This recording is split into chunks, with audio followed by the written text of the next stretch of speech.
Bienvenue à ce week-end sur le thème des déserts dans nos vies, les silences de Dieu, du moins lorsque nous pensons qu'il est silencieux.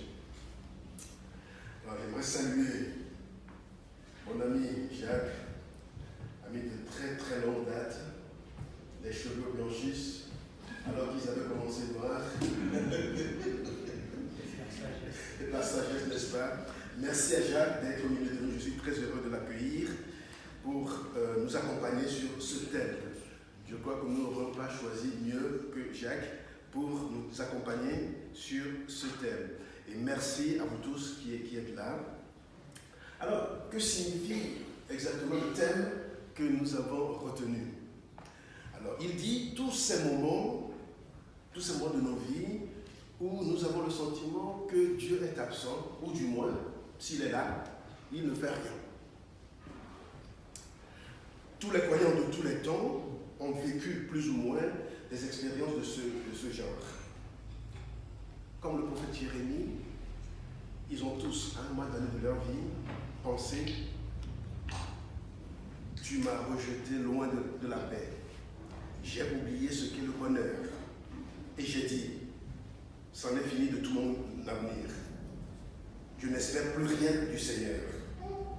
Souviens-toi de mon affliction et de ma vie errante, de l'absinthe et du poison. Je m'en souviens bien. Je suis abattu. »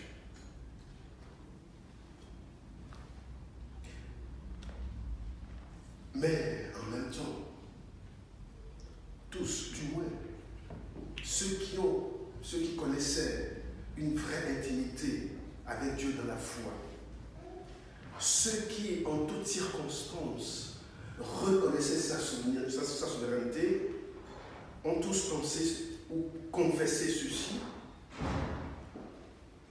Voici à quoi je réfléchis. Voici pourquoi j'attends. C'est que la fidélité du Seigneur n'est pas épuisée, que sa compassion n'est pas à son terme. Elle se renouvelle chaque matin. Grande est sa compassion et sa constance. J'ai dit, le Seigneur est ma part, c'est pourquoi je l'attends. Le Seigneur est bon pour qui met en lui son espérance, pour celui qui le cherche. Il est bon d'attendre en silence le salut du Seigneur. Alors, chers amis, que ce week-end nous rappelle les bontés de Dieu. Que ce week-end nous rappelle que notre foi est la foi d'espérance.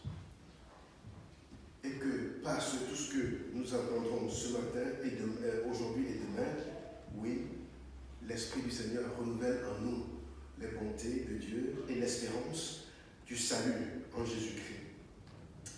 Alors je veux d'ores et déjà remercier Jacques, je l'ai déjà fait, d'être venu, remercier l'équipe qui a travaillé, Laetitia, Pauline, Roland, Sandrine, qui ont travaillé depuis quelques mois, et elles sont toujours en travaux, ça se dit ça, non, en travail. En travail, ça fait des sens.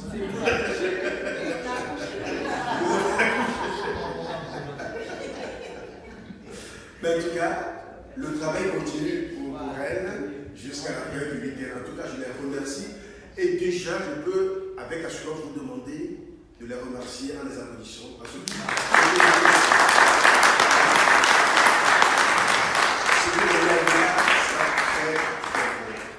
Que Dieu les bénisse. Je laisse maintenant la parole au pasteur Jacques qui va nous accompagner. Si tu veux bien, je veux te recommander au Seigneur. Prions. Nous te remercions, Seigneur. C'est une joie pour nous, un privilège d'avoir ce matin et pour tout le week-end ton serviteur Jacques qui nous donnera l'occasion de bénéficier de son ministère d'accompagnement psychospirituel. Son ministère de quelqu'un qui est à l'écoute des souffrances, des absences, des silences. Alors Seigneur, que ton Esprit Saint soit avec lui et le dirige durant tout ce week-end. Et donne à nous d'ouvrir nos âmes, de laisser de côté toutes nos résistances pour recevoir ce qu'il a nous dit tout à l'heure. Dans le nom de Jésus. Amen. Amen. Merci Jacques.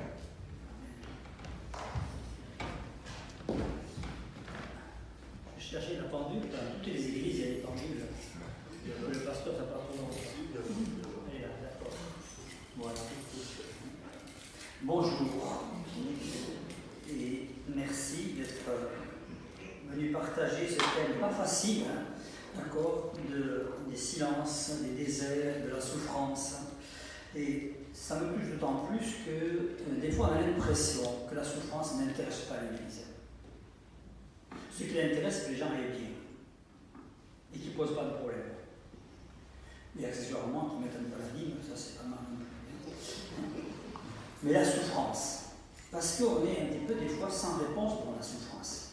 Et comme on se doit d'être efficace aujourd'hui, c'est difficile, donc on a nos limites humaines. Alors, merci de votre courage pour ce thème, et on va essayer. Ça pose beaucoup de questions, le thème que vous avez choisi. Alors, on ne rappelle pas toutes les réponses, mais poser des questions, c'est déjà pas mal. C'est déjà situé en être humain et quelqu'un qui réfléchit. Si Dieu est pour nous, ça sera mon titre, je dirais, si Dieu est pour nous, qui sera contre nous? Lui qui n'a pas épargné son propre fils.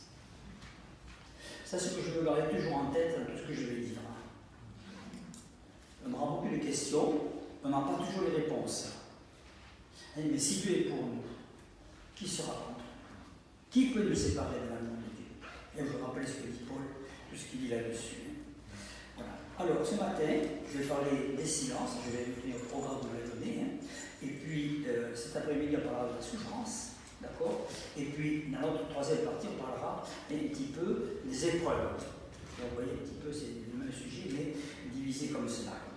À la fin de chaque fois que je vais parler, s'il y a des questions par rapport à des explications, peut-être ce que j'aurais mal expliqué, d'accord? Donc je suis prêt à y répondre, mais pas un débat, parce que le débat se fera dans les groupes. Ça va la règle du jeu comme ça? Très bien. Alors, les silences dans la Bible. C'était le thème d'aujourd'hui. Et on a 2 heures pour le traiter. Vous allez voir, c'est formidable. Je vais le taire. Comme ça, tout le problème sera réglé. Ça sera un exercice pratique. Alors, quand on regarde la Bible, et je vous fais grâce ce matin des mots en hébreu, d'accord, vous demanderez au pasteur après ce que vous voulez, d'accord. Donc, quand on regarde la Bible, il y a 3 familles de mots pour le mot silence. Et dans ces 3 familles totalement différentes, qui ne sont pas traduisibles en français, qui ne ressortent pas en français, on a 3 formes de silence totalement différentes.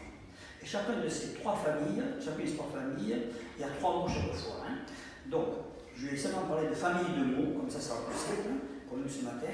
D'accord. Donc, la première famille de mots, vous allez voir que chaque silence a un objectif différent dans nos vies, bien sûr. Et c'est des silences par rapport à Dieu, bien sûr. Voilà. Alors, c'est le silence de la mort. Dans tout l'Ancien Testament, mourir, c'était descendre dans un lieu de silence. C'était le Sheol. Psaume 6, et voilà, le séjour des morts. Descendre dans le séjour des morts, c'était descendre dans un lieu de silence. Et c'est pour cela que David peut dire un chien vivant est mieux que le lion mort. C'est dire l'espérance qu'il avait dans l'au-delà, très petite. Vous savez que les Juifs, avant que Jésus vienne, pensaient que l'éternité pour eux, c'était un jour sur la terre, leurs descendants vivraient génétiquement, je vais dire, par ce qu'ils avaient transmis, la vie du royaume. Donc mourir était, voilà, le lieu du silence, comme cela. Alors, depuis la venue de Jésus, je ne vous apprends rien, depuis la venue de Jésus, je vais aller très vite sur cette famille-là parce qu'on la connaît, le silence de la mort a été rempli par sa parole. Jésus est descendu au séjour des morts, comme nous dit le credo. il est descendu des morts et il est ressuscité le troisième jour. Donc, la mort n'est plus pour nous un lieu de silence, puisqu'elle est habitée par cette parole qui nous a saisis et qui nous accompagne et qui nous amène tout au long de notre vie et de notre mort. Vous vous rappelez le psaume 22, mon Dieu, pourquoi m'as-tu abandonné? T'éloignes-tu de moi? Tu ne me secours pas. Je crie et tu ne réponds pas. Voilà. Donc, la conversion ou la vie chrétienne a répondu pour nous à ce silence-là, d'accord, qui est habité par la présence de Jésus. Oui, si on parle du silence, c'est un beau micro. Voilà, donc je ne vais pas m'arrêter sur ce mot silence, puisque nous sommes des chrétiens, et que la mort pour nous, d'accord, a perdu sa force, puisque le Seigneur nous a pris par la main, sa parole nous a saisis, sa parole nous construit, sa parole sera là, est avec nous. En nous, nous sommes porteurs de sa parole, de sa parole. Voilà. Deuxième famille de mots silence, donc totalement différent maintenant, c'est le silence qui suit une promesse de Dieu. Alors là, on a une autre famille, j'ai dit, c'est le silence annonciateur d'un événement. C'est le silence qui, comme une rivière souterraine, va dans le désert, on ne la voit pas, et de temps en temps ressort par un oasis, et qui va rejaillir comme cela. C'est le silence du chef d'orchestre. Quand vous allez écouter un concert, dans une salle de concert, vous savez qu'il y a du brouhaha au début, tout le monde parle, raconte un petit peu, on s'assied, et les instruments eux-mêmes font des bruits dans tous les styles, d'accord? Bon, et puis le chef vient, c'est à ça qu'on marque les chefs, parce qu'il a une baguette, d'accord? Le chef vient, c'est un peu machiste l'histoire, le chef vient et il va taper 3 petits coups, pas très fort. Mais tout le monde sait que ces 3 petits coups, ça veut dire maintenant, silence. Silence dans les rangs, silence dans la salle, silence dans l'orchestre, fini les petits bruits où chacun montre qu'il existe parce qu'il parle ou parce qu'il chauffe son instrument. Maintenant, ce pourquoi vous êtes venu, ce pourquoi vous avez payé, ce va commencer. Et il y a un silence qui tombe dans le théâtre.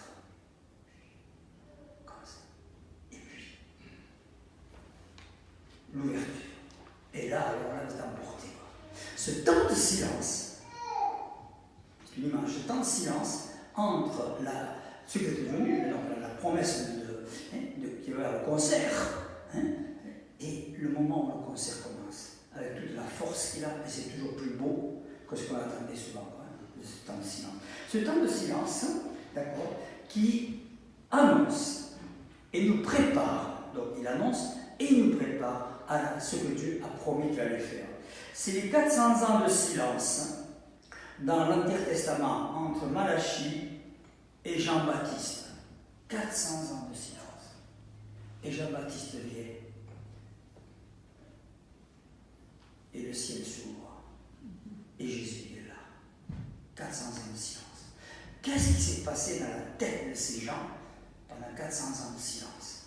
Pour passer d'une vision d'un Messie guerrier, fils de David qui allait mettre les Romains à la porte, tout ce qui était par là, qui n'était pas d'accord avec eux, avec l'agneau de Dieu qui ôte les péchés du monde. Vous vous rendez compte de la construction mentale, spirituelle, philosophique qu'il fallait que ces gens aient construit pour reconnaître en Jésus le Messie. 400 ans de silence pour travailler les logiciels du peuple. Évidemment, tout le monde ne l'a pas fait. Certains ont reconnu, d'autres ont dit non, c'est pas ça. On va voir ça tout à l'heure. Silence qui précède et qui prolonge une parole que Dieu nous a donnée. Mon âme, dit le psaume, attend en silence le secours de l'Éternel. C'est le silence d'Abraham. Pas 400 ans ici, mais 40 ans. 25 ans, pardon. 25 ans, le silence d'Abraham. Entre le moment où Dieu lui fait la promesse, tu auras un fils, d'accord, et le moment où le fils viendra, 25 ans. C'est long, hein, dans une vie, 25 ans de silence pour une promesse comme ça. Et entre-temps, Abraham, qui devait se laisser changer le logiciel un petit peu lui aussi, mais il ne le fait pas. il va remplir le silence de Dieu par sa parole à lui. Il va avoir Ismaël.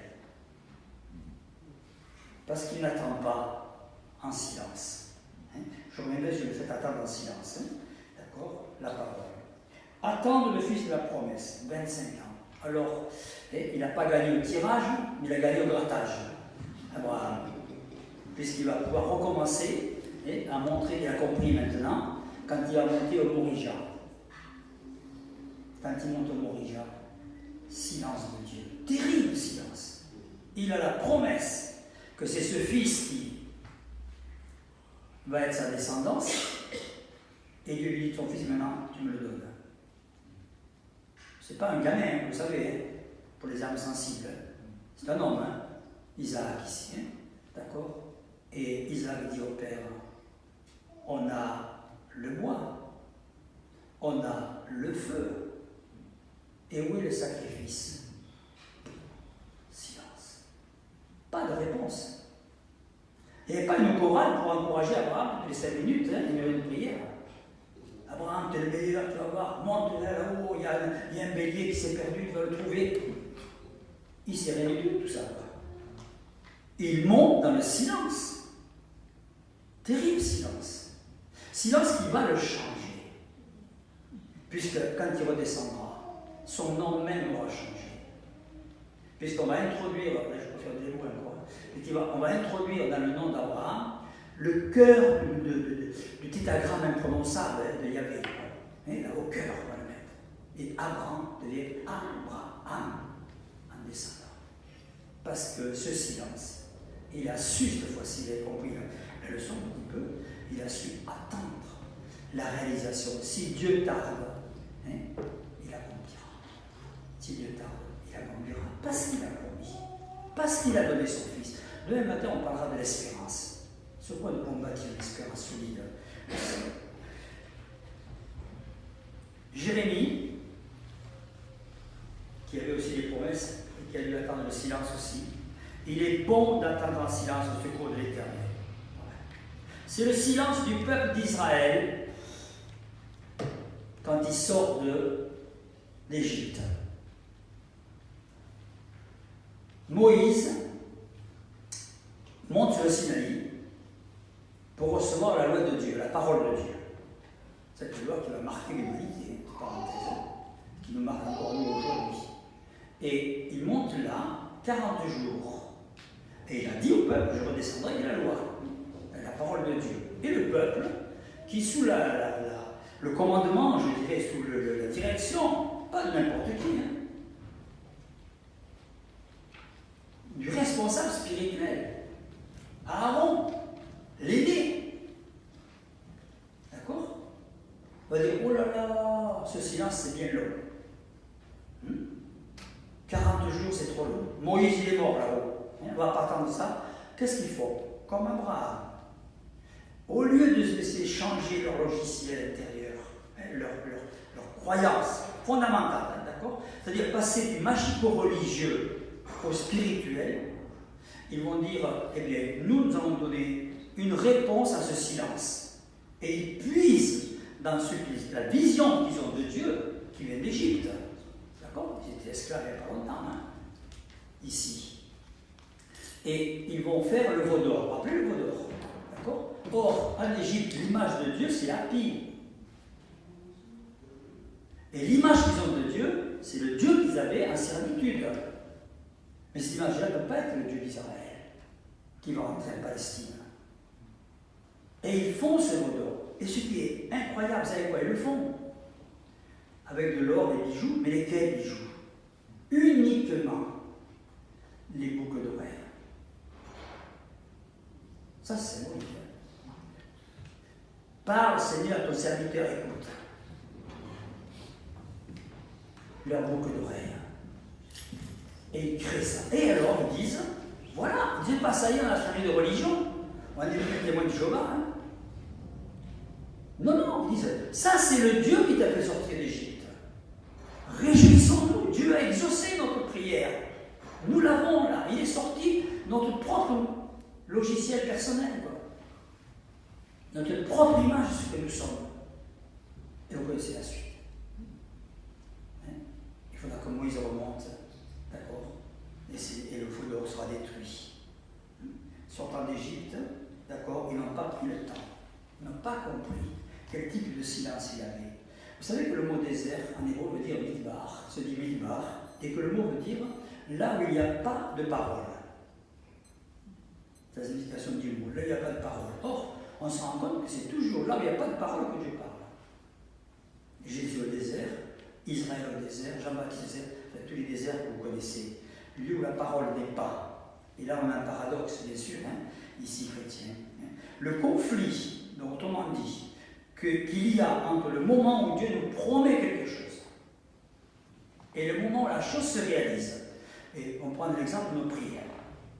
Quand nous prions, d'accord, nous demandons au Seigneur, vous avez remarqué que même quand le Seigneur répond, hein, parce qu'il y a une promesse, hein, d'accord, eh bien, c'est jamais la réponse comme nous l'attendions. Il y a toujours un décalage. Et pourquoi il y a ce décalage entre l'attente que nous avons, la promesse qui nous est faite, d'accord, hein, le Messie qui va venir, par exemple, pour le peuple d'Israël, et le décalage qu'il y a dans la réalisation de la promesse, pour que nous comprenions quelque chose de très important, comme Israël devait le comprendre, comme Abraham l'a compris plus tard, c'est de comprendre qu'est-ce que Dieu est en train de dire de lui, dans ce décalage qu'il y a entre sa promesse et la réalisation de sa promesse, qui est une réalisation quand même. Parce qu'Abraham a eu un fils aussi. Hein, d'accord, hein? Israël a eu son Messie aussi. Mais pas comme il attendait. Il y a un décalage toujours entre la promesse, le temps de silence, qui peut être plus ou moins long, et la réalisation assurée de la promesse. Cette famille de silence est très importante pour nos vies spirituelles. Parce que c'est là que nous allons reconstruire, je dirais, hein, revisiter nos croyances, attendre dans le silence. Chaque fois que j'attends pas la parole de Dieu annoncée, la parole d'en haut, la parole qui vient de lui, donc qui réalise ce qu'il a promis, chaque fois que je cède à la tyrannie de l'urgent, comme Abraham, comme Israël, alors je suis en train de construire une idole et pas la représentation du Seigneur.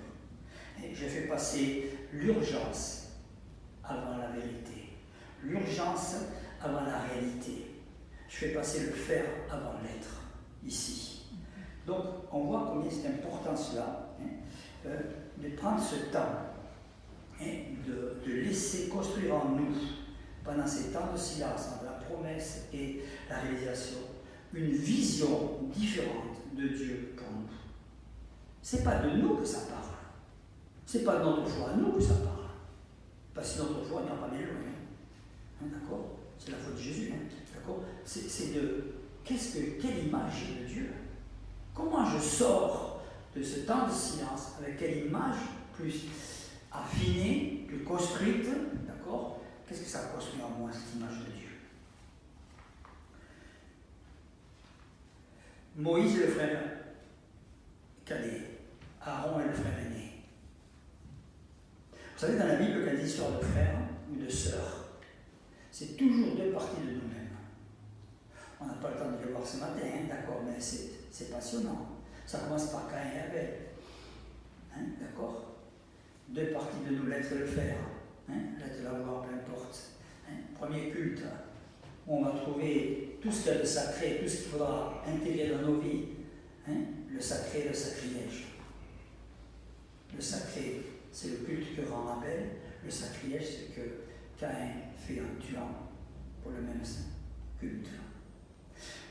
Les frères, Aaron, hein, on pourrait penser de l'évangile aussi, hein, Aaron et Moïse. Aaron, c'est l'aîné, Moïse, c'est le second. Hein, tout à l'heure, je parlerai de Moïse dans notre rencontre, hein, je parlerai de Moïse. L'aîné, c'est celui qui est en nous, déjà, qui est déjà présent. C'est ce qu'on appelle le magico-religieux. L'être humain est être religieux. On était religieux avant d'être chrétien, hein. Et les cultures étaient religieuses avant d'être chrétiennes, hein. S'il y a des cultures chrétiennes, ce que je doute beaucoup, entre parenthèses, hein. D'accord ? Et le religieux, il est très présent. Il a des réponses, il veut des réponses. Il ne veut pas le silence, il veut de l'efficacité. Et puis il y a Moïse, qui est sur la montagne, dans un tête-à-tête avec Dieu. D'accord, vous connaissez l'histoire. Et qui attend les paroles de Dieu, qui vont marquer l'humanité. Paul parle du renouvellement de l'intelligence. Renouvellement de l'intelligence. Pas mal ça, hein? D'accord? Il faut que l'image que j'ai de Dieu évolue dans les temps de silence, ces temps que Dieu nous donne. Le peuple de Dieu ne peut pas être un peuple d'esclaves libérés. Il faut qu'il devienne un peuple porteur d'un message. Au musée de Washington, sur la Bible, qui a été inauguré il y a 2 ou 3 ans, si vous allez à Washington, hein, vous verrez, il y a un musée sur la Bible, des trucs extraordinaires, toutes sortes de la Bible, ils ont reconstitué Nazareth, tout ça, et vous pouvez rencontrer tous les pères de l'Église, en parler, et même Jean-Baptiste, tous les autres, vous pouvez les rencontrer, d'accord? Formidable. Et il y a une Bible qui est exposée parmi toutes les Bibles. Bon, entre parenthèses, ils ont enlevé les faux manuscrits, hein, vous savez, d'accord? Ils avaient placé là des manuscrits qui n'étaient pas très justes, mais bon, ça c'est encore une autre histoire. Hein? C'est vrai ce que je vous raconte là, hein? D'accord? Et il y a une Bible. La Bible qui a été faite exprès pour les esclaves, dans le sud des États-Unis. Parce qu'il fallait bien les évangéliser, ces esclaves. Mais on ne pouvait pas leur raconter l'histoire de l'Exode. Libération du peuple, de l'esclavage. Donc, vous verrez cette Bible qui est exposée, qui a été imprimée à des milliers d'exemplaires par la Société biblique américaine, où on a expurgé tous les textes en rapport avec la sortie d'Égypte et la libération du peuple. Comme on était bien sûr qu'en lisant la Bible, ils allaient lire ce qu'il fallait, pas ce qu'il ne fallait pas.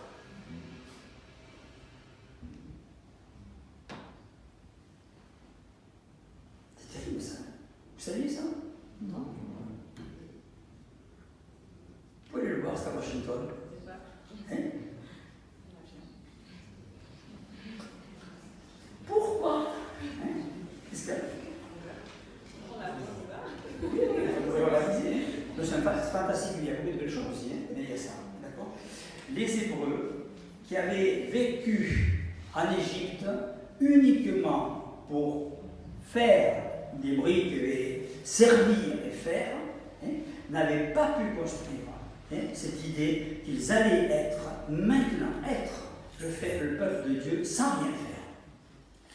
Alors, Dieu a prévu 1 an pour eux. Oui, ils vont rester 40 ans. 40 ans. Et dans ceux qui rentreront, qui vont survivre, hein, la moitié de ceux qui vont rentrer, c'est-à-dire 2, hein, n'étaient même pas juifs.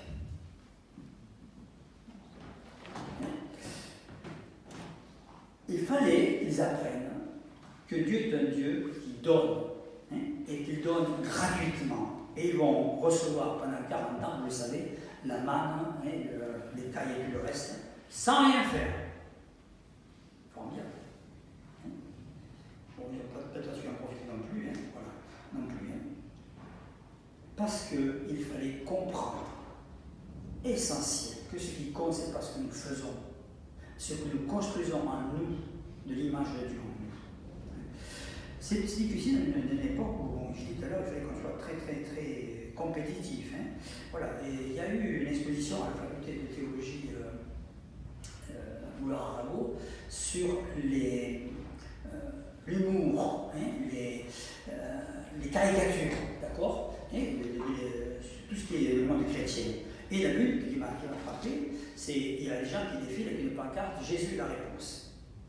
Et puis il y a un petit gamin à côté qui dit c'est quoi la question? Hein, vous l'avez vu, hein, d'accord? Jésus la réponse, mais c'est quoi la question? Ah, d'accord? C'est facile de répondre aux questions qui ne sont pas posées. Le silence nous pose des questions, justement. Qui sommes-nous? Qu'est-ce que Dieu construit dans nos vies? J'ai dit ce type de silence-là, hein, d'accord? Parce qu'on va voir le 3e type qui est encore autre chose. Hein? Le silence entre une promesse et une réalisation. Voilà. Encore faut-il que ce soit une promesse, hein, et pas une imagination qu'on a projetée devant soi. Vous serez comme des dieux. Vous vous rappelez? Connaissant tout. Eh bien, dans le silence, je prends conscience que je ne suis pas comme Dieu, que je suis humain, mais que j'ai besoin d'apprendre ce Dieu-là beaucoup de choses. Hein. Troisième famille de mots silence. Celui-là, cette famille de mots silence, elle est logique. Ma petite tête le comprend. Hein. Il y a une promesse, il y a un silence. Ce silence a une utilité, me faire comprendre qui est Dieu, hein, dans la façon dont il va me répondre. Ça va, je dis Alléluia, c'est bon. Là où j'ai un problème, c'est la troisième famille de silence.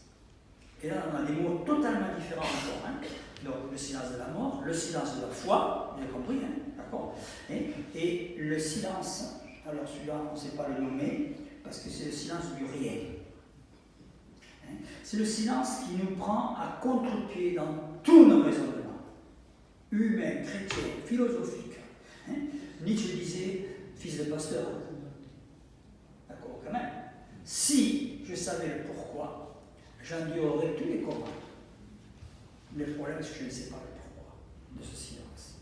Cette famille de mots silence, qui est le silence, je vais prendre des exemples, de la nuit, du rien, où Dieu nous place, hein, en situation sans nous donner de promesses, hein, et sans nous donner d'explications, et sans nous dire combien de temps il durera, ou s'il durera longtemps ou 5 minutes.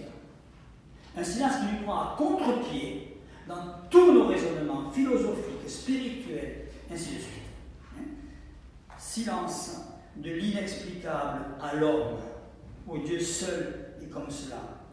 C'est pour ça que les philosophes disent, Sartre disait, Dieu se tait, c'est qu'il n'existe pas. Parce que Dieu qui est parole,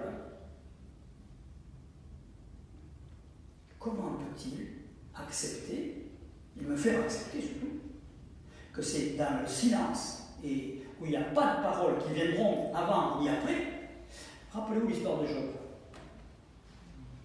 Quelle parole a annoncé à Job, d'accord, qu'il allait être dans le silence de la mort de ses enfants? D'accord. Abraham avait une promesse. D'accord. Tu auras une descendance. Job n'a pas de promesse. Vous savez que Job est le premier livre de la Bible qui a été écrit, parce que la souffrance et le silence, c'est le problème de l'humanité. Et ce silence-là, lui, il nous prend à contre-pied concrètement. Et je veux parler de lui 5 minutes, d'accord? Le silence inexplicable. Vous vous rappelez Bethesda? La piscine de Bethesda. Maison de la miséricorde. Formidable. Hein? Qu'est-ce que vous entendez quand vous entendez maison de la miséricorde? Moi, j'entends un endroit où Dieu se manifeste. Sa miséricorde, son amour se manifeste. Or, il y a là, alors cherchez bien la logique maintenant, hein? Il n'y en a pas, hein? Vous avez compris.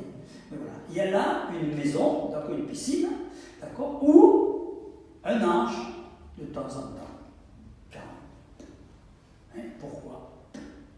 Hein?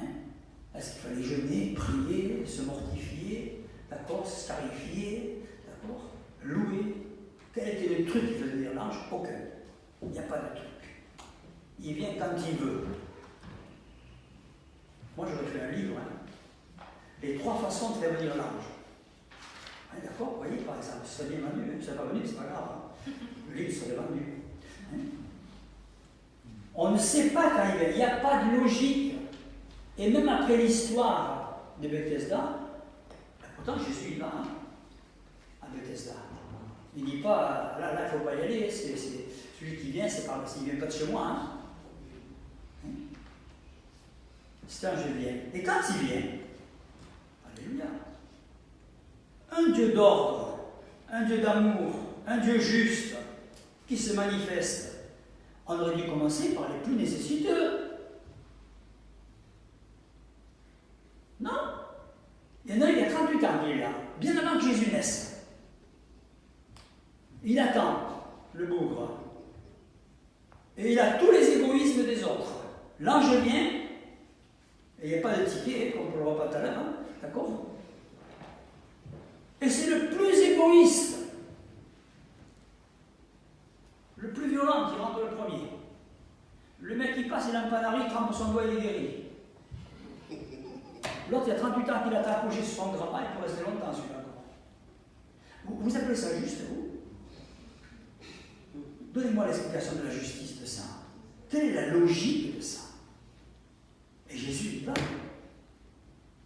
Il ne donne pas un sermon ici. Hein? Silence du destin.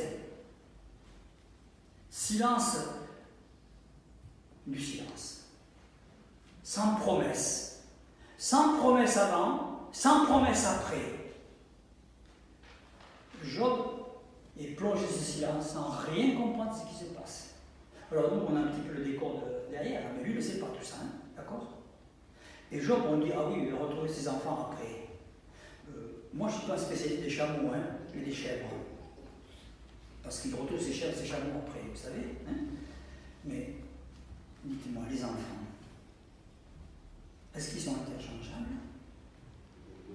Est-ce que les enfants que Job a perdus au début du livre, d'accord? C'est un enfant adulte. C'est terrible. Sans explication. D'accord? Et il n'avait pas péché. Il faisait des sacrifices au cas où ils ont péché. Il restait tranquille. Hein? Il n'y avait pas rien. Il n'y a pas de raison que ces enfants meurent. Il n'y a rien d'expliqué à ça. Et il n'y a pas d'explication. Alors, il a d'autres enfants après, hein, mais ce n'est pas interchangeable. Hein. Le silence du destin. Silence de la croix.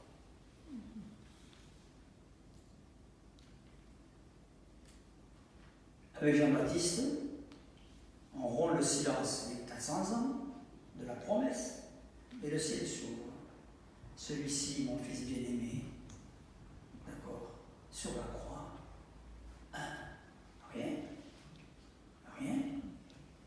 Rien.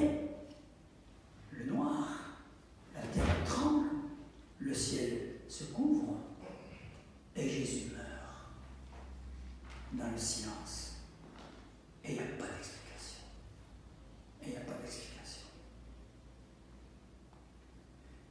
Silence des ténèbres de la nuit, silence de Job, comme j'ai dit.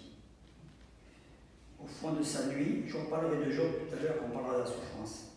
Job dira au fond de sa nuit, sur son tas de fumier, se grattant, hein, et on ne sait pas combien ça a duré ce silence de Job. Les traditions nous disent 40 ans.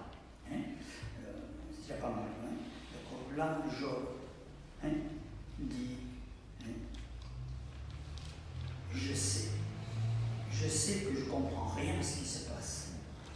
J'ai aucune explication et je ne veux pas d'explication.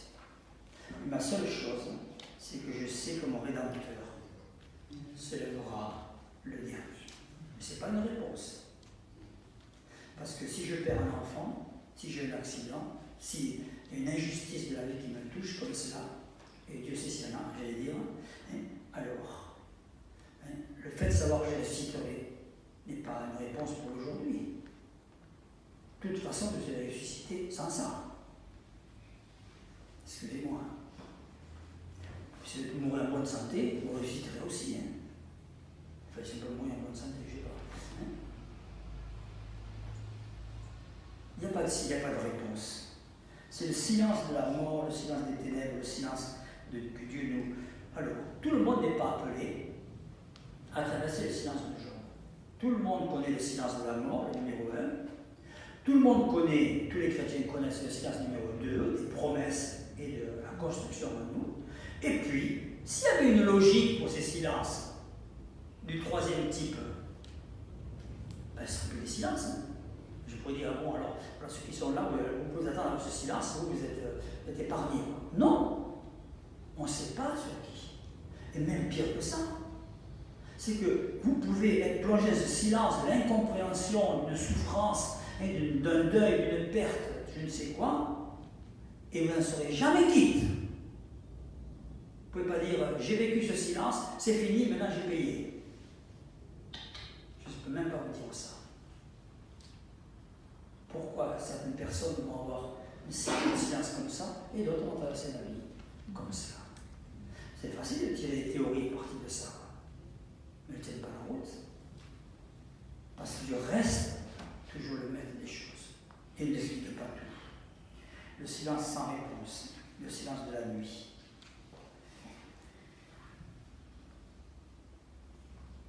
Quand nous sommes... Ah, j'arrête. Hein? Tu penses à tout à l'heure. Hein? D'accord?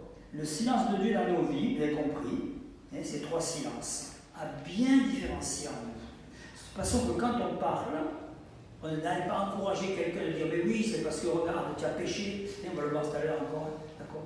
Acceptons qu'il y a des silences que nous ne pouvons pas comprendre et qui ne nous sont pas expliqués. C'est, j'allais dire, la croix qu'on doit porter dans la société d'aujourd'hui. Si Dieu est bon, disait Voltaire, comme tous les déistes pensent à le savoir, pourquoi le mal? Pourquoi le silence du mal? Il n'y a pas de conférence de presse le lundi matin pour expliquer au monde les choses du silence. Il y a des chrétiens qui vivent ces silences dans leur chair. Dans leur chair.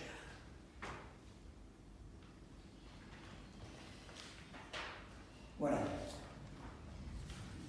On va discuter de tout ça.